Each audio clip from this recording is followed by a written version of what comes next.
Good morning. It's Friday, December 20th. The multi-front war in the Middle East is now 441 days old. I'm your host, Jonathan Schanzer. Welcome back to the FDD Morning Brief. This is our last show of the year, so here's my ask. If you like this program, if it's made you just a little smarter or just a little less dizzy in 2024, please do consider making a tax-deductible donation to FDD to support us before the year's end. The FDD team has tracked the headlines, brought in the guests, and showed up bright and early every Monday, Wednesday, and Friday. We do it because we're policy wonks and, quite frankly, workaholics, but we also do it for you. We appreciate all the kind words, the comments, the reviews that we've received. Keep those coming, even the negative ones. But the best way that you can show your support is by pitching in with a donation at fdd.org/invest. Again, that's fdd.org/invest. Thank you for considering. Our guest today is Andrew Fox. You may remember him because he is a repeat offender on this program. He appeared with us earlier this year. Andrew is a research fellow at the London-based think tank Henry Jackson Society. It's a terrific organization. From 2005 to 2011, Andrew served in the British military, completed 3 tours of duty in Afghanistan, including one with U.S. Special Forces. He recently published a report exposing the lies that Hamas has been peddling about the death toll in Gaza. We're going to dig into that report in just a few short minutes. A video circulating on social media yesterday featured an interview with Turkish Foreign Minister Hakan Fidan on the Qatar-owned Al Jazeera network. Fidan admitted what we all know. Using al-Qaeda as a proxy, Turkey yanked Syria out of Iran's orbit. Turkey is the country's new patron. But here's what he said. With all due respect to our Iranian friends, we've had this discussion with them maybe for thousands of times. Their presence in Syria didn't prevent a big genocide in Gaza. That's a quote. So, okay, let's unpack this for a minute. First, we all know there is no genocide in Gaza. But then there's this. Between 2012 and 2016, Turkey laundered a whopping $20 billion in cash and gold on behalf of the Iranian regime. The Gas for Gold scheme, as it was known, helped the Iranian regime underwrite unspeakable crimes against humanity in places like Yemen, but also Syria. That money also went to help fund and arm the Hamas terrorist group in Gaza. That's a terrorist group both Iran and Turkey support. This Turkish and Iranian proxy carried out the attacks of October 7th. The murder of 1,200 Israelis predictably led to war in Gaza. So when Fidan starts talking about preventing a genocide in Gaza, he's gaslighting everyone. Shocker that he would do that on Al Jazeera, of all places, right? But here's one more fun fact. Want to know who was the head of Turkey's intelligence services when that $20 billion was laundered to Iran? That's right, Hakan Fidan. Gotta love the Middle East. Now for your headlines. Headline 1, Israel carried out a series of strikes against Houthi targets in Yemen. The attack came in 2 waves. First, the Israeli Air Force struck the Yemeni ports of Hudaydah, Salif, and Ras Isa. Next, the IDF hit Sana'a for the first time, striking 2 power stations in the Yemeni capital controlled by the Houthis.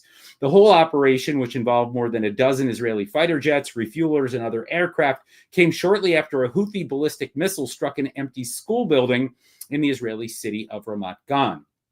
Israel's attack was pre-planned. The goal was to incapacitate the Houthis' 3 ports. Apparently, the operation was in the works for weeks, and Israeli jets were already making the 2,000-kilometer trek to Yemen when the Houthis fired that ballistic missile. Now for the big question. Will this deter the Houthis? I have my doubts. Headline 2, the U.S. Treasury slapped sanctions on a dozen individuals and entities involved in financing and arming the Houthis.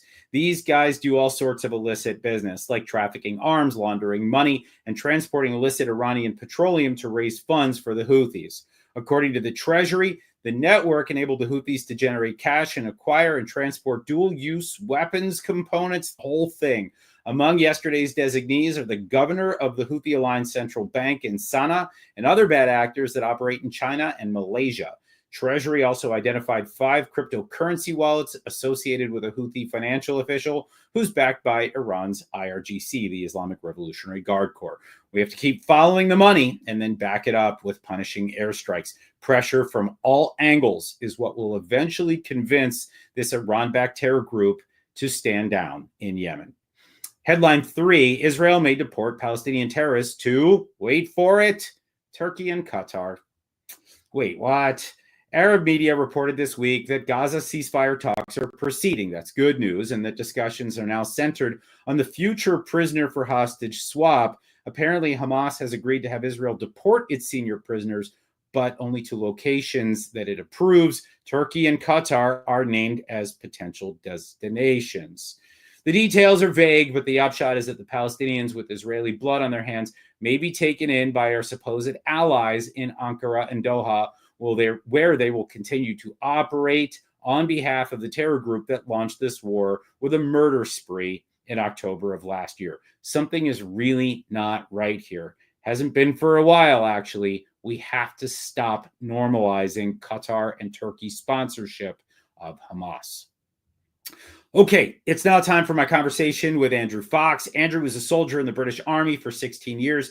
He lectured at the Royal Military Academy Sandhurst before joining the research team at the London-based Henry Jackson Society. He's a scholar of war and an expert on the Middle East, but his latest work is some serious research on the Hamas casualty numbers. So let's talk about that right now on the FDD Morning Brief. Welcome to the program, Andrew Fox. Thank you very much. Great to be here again. Back for more abuse. All right, let's dive right in on this new report of yours. It's called Questionable Counting. Maybe just start by telling us the top line findings of this report. Yeah, it's been a great week for us in terms of the way this report has landed. I think it was a disparate bunch of people that were individually trying to debunk these figures, and we've managed to pull them all together and push it out in a report.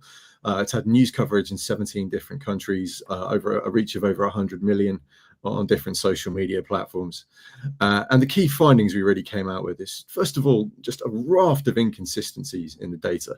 So men listed as women, people having ages taken off, years taken off their ages between reports. Looking at the day-to-day reporting, we found absolute mathematical impossibilities that were reported as fact by UN OCHA. More women and children being listed as dying in a day than the overall total, physical impossibilities like that.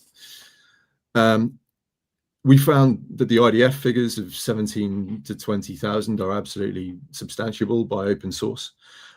Interestingly, the Israelis really wouldn't help us out at all with this. We asked the IDF at every level, from Yoav Gallant down to the spokesman's office, and we just couldn't get the data. So we went away and we found it ourselves on open source. And we think that 17 to 20,000 figure is absolutely credible from the reporting we can find. We were able to debunk the idea that you hear all the time, and that's that Hamas's figures have been reliable in the past. And actually what we found is that they've done exactly what they do now in every previous conflict. And that is they conceal the number of fighters that have been killed. And then later, once the war is over and they've had the yards they wanted to get in the media out of the casualty totals, they've quietly released their fighter totals, and they're doing it again now. And then finally, we worked with our partners, 50 Global, who are a bunch of researchers who looked at 1,300 newspaper articles over a 3-month period, and they found that 98% of the world's media is using Hamas's figures. And even 20% of them are presenting them as undisputed fact. 3% of the world's media is using the IDF's figures. So we with our partners, have discovered that the world's media has platformed one combatant in this conflict and ignored the other completely. And the one they've decided to platform was the psychotic, raping terror group. It's astonishing. Astonishing, but yet maybe not astonishing at all, given what we've been watching for the last 14 months. All right, so the Gaza Ministry of Health may have discovered the fabled fountain of youth. Hundreds of individuals listed as 18 years old at the time of death were then listed as 17 years old in subsequent lists. This is something that you flagged. How does someone's age go down? And maybe relatedly, do I have any hope of being younger than 50 again? Well, the really interesting thing is that loads of ages have gone down, and it might just be that they've made a reasonable correction after making a mistake first time. We know that collating names in a war zone is going to be tricky, especially when the computer system goes down. But those errors I spoke about before of mathematical impossibilities, they were before the computer system went down. So if they're so reliable, there's no excuse for that at all. On top of that, nobody's age ever goes up. So you'd like to think if they'd made accounting errors, then it would be very straightforward, and some would go up, some would go down, and they'd correct them. But nobody ever goes up. So, we can be creditable. We can say, hey, it might just be that it's really challenging to, collate this data in a war zone. We can be more cynical and say that they're running a deliberate disinformation campaign to inflate the numbers of children and women who've died. But either way, these numbers are unreliable, and it's absolute shameful failure of journalism that the world's media is running with these figures as if they're reliable facts. And actually, really interestingly, there have been plenty of attempts to debunk, because there are with every paper. It doesn't matter which side you're on, you're going to have the other side attacking you. Absolutely nobody has been able to really deal with the core argument that we've made. And all the debunking threads are simply ad hominem attacks and straw men attacking things that we haven't claimed. Because actually all we've done is taken Hamas's data and interrogated it. It's Hamas's data that we've used, and very little else. And I think it's amazing that it's taken 14 months and a London think tank to do this, when responsible journalists should have been doing this from day one. Really, really poor. Yeah, I got it. I'm not gonna argue with you there. All right. So you're talking about Hamas's data, right? Does Hamas even exist? I mean, the fight in Gaza continues, obviously. We hear that there's only one brigade out of 24 that's still intact. We also hear that Hamas is somehow able to recruit more fighters. I saw reports the other day that they've been able to pull in another couple of thousand fighters, but these aren't exactly Hamas anymore, at least from what I can tell. They're people who support Islamism and Palestinian nationalism, and they don't like the Israelis, and they still want to keep fighting. But I mean, I get the sense that Hamas is truly unraveling. You follow this stuff the way I do. What is your assessment of the trajectory of Hamas here? Yeah, I mean, I was in Gaza just at the start of November. I went to the Netzarim corridor with 252 division, and Israel is dominating the place.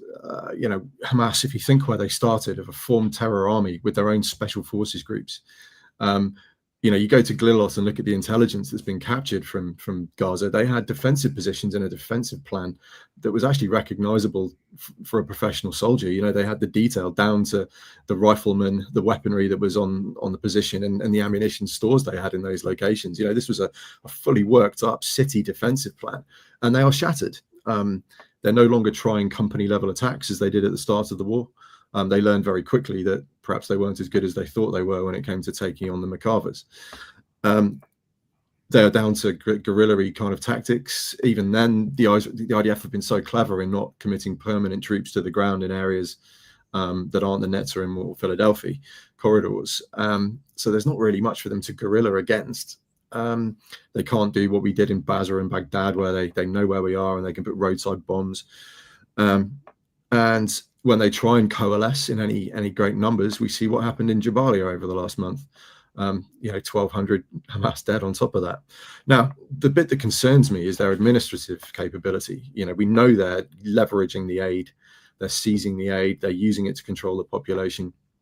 They still have significant influence in various areas of Gaza because the IDF hasn't run an occupation or tried to provide alternative governance at this point. So whether we can get rid of Hamas completely in that sense is going to be very challenging. But as a fighting force, their strategic capability is destroyed. Their coherence as a fighting army is destroyed. And they know that if they raise their heads, the IDF are going to swoop in and take them out. So Hamas, fighting-wise, are in a terrible place. Administratively, they're in an okay place still. And the ceasefire deal is going to be very interesting to see what concessions Israel is prepared to make at the end of a campaign that they have militarily won overwhelmingly. Yeah. All right. I want to shift gears. I want to talk to you about Syria for a minute. I understand you have some interesting updates from the north. Maybe just for a minute or two, tell us what you know. Yeah, so my friend and colleague, the amazing Alan Duncan, is out there at the moment. He was a sniper with the Peshmerga in the last round of the war, former British Army. He's out in Syria at the moment, and it's not looking good in the Kurdish regions. The SDF, they're in a full-on scrap. The SNA look as if they're going to keep those relentless Turkish-backed assaults on the Kurdish area. His friends are packed and ready to bug out. And the real concern is those camps where they are storing 50,000 ISIS fighters. If those ISIS fighters are liberated, then Syria could get very, very messy very quickly. So that's a big concern. And with all the celebration over the fall of Assad, I think we're missing what could be a really crucial strategic problem in the north and east of Syria right now, and nobody's really talking about it enough. Yeah, I got to say, I continue to watch Syria with significant trepidation, not just because of HTS, but also because of the potential of these Kurdish, or rather Turkish-backed armies to start attacking the Kurds. You've got room for massacres. You've got opportunities or the potential for really horrific things to occur. We'll watch that. Thank you for that quick update. Well, let's talk about the UK now, if you don't mind. You live there. What's happening over there? What's the Starmer government's policy as it relates to this war? Do you think that's going to change in any way with the arrival of the Trump administration in 1 month's time? I'm not sure it will. I mean, they're very concerned about their voter base. 5 MPs in the last general election were essentially taken off Labour because they ran on a Gaza Islamist kind of ticket. Very, very worrying sort of secularism. And you know, they've essentially burned all UK consent and ability to have any influence on Israel whatsoever. Petty and punitive is the best way to describe our Israeli policy right now. It's a worrying time. We're governed by human rights lawyers who firmly believe in an international system that is thoroughly subverted at the moment. And I can see Britain's influence continuing to wane on the global stage. We don't have an army or a navy or an air force that have any size or capability to add much to any fight, and we have a foreign policy that is deeply skewed by domestic politics. It's a very worrying time. I mean, I will say, maybe to the credit of this government, we did see British aircraft scramble out of Larnaca on that night in April when Iran started launching ballistic missiles and drones at Israel. So you did see the Brits come out and help Israel in terms of air defense. Is that a good sign, or is it sort of a one-off thing that we shouldn't expect again? No, I think we understand that what America do, we follow. I don't think we're quite at the point yet where we're fully going to refuse to help the Israelis. That was, of course, in April, a different government.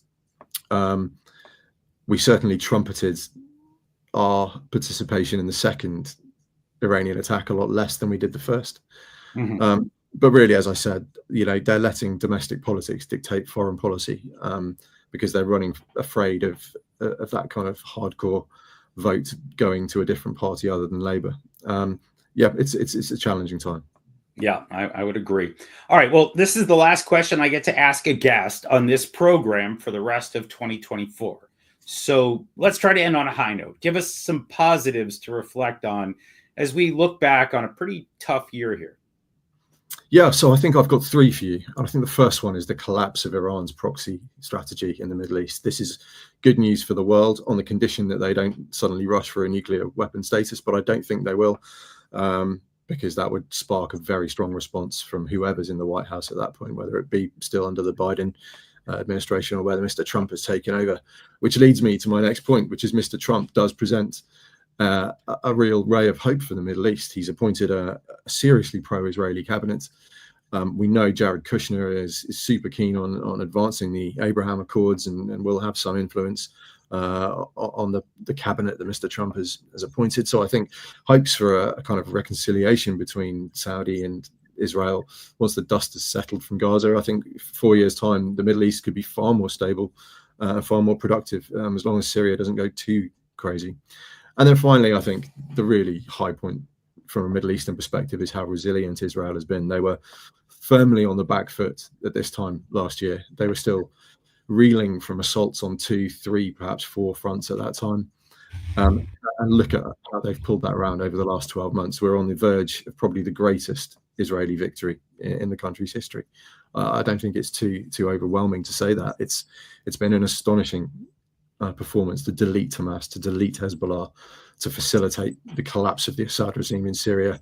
And I think the Houthis are very soon going to find that it's coming their way as well. It's been an incredible militarily 12 months for Israel.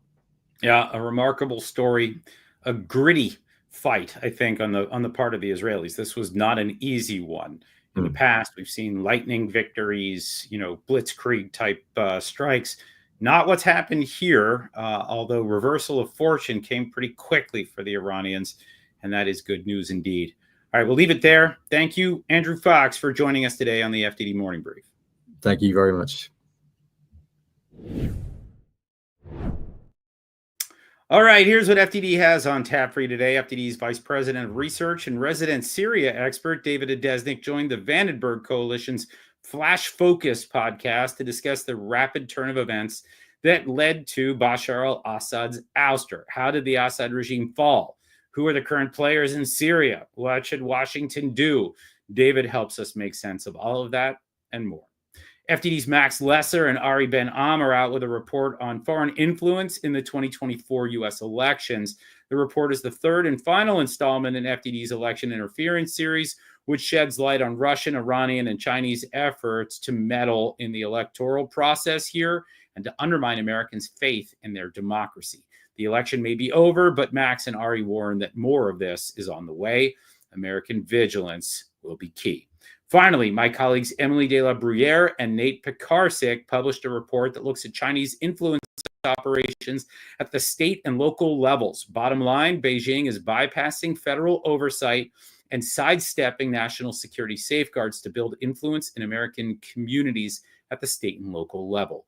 Think economic incentives, cultural exchanges, and sister city partnerships. Policymakers need to respond quickly, or CCP influence may be coming soon to a local town near you.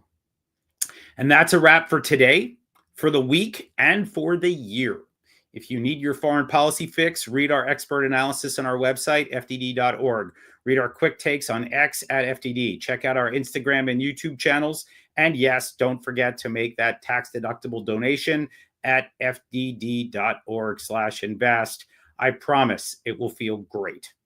Looking forward to seeing you all in the new year for our first episode back on Monday, January 6th.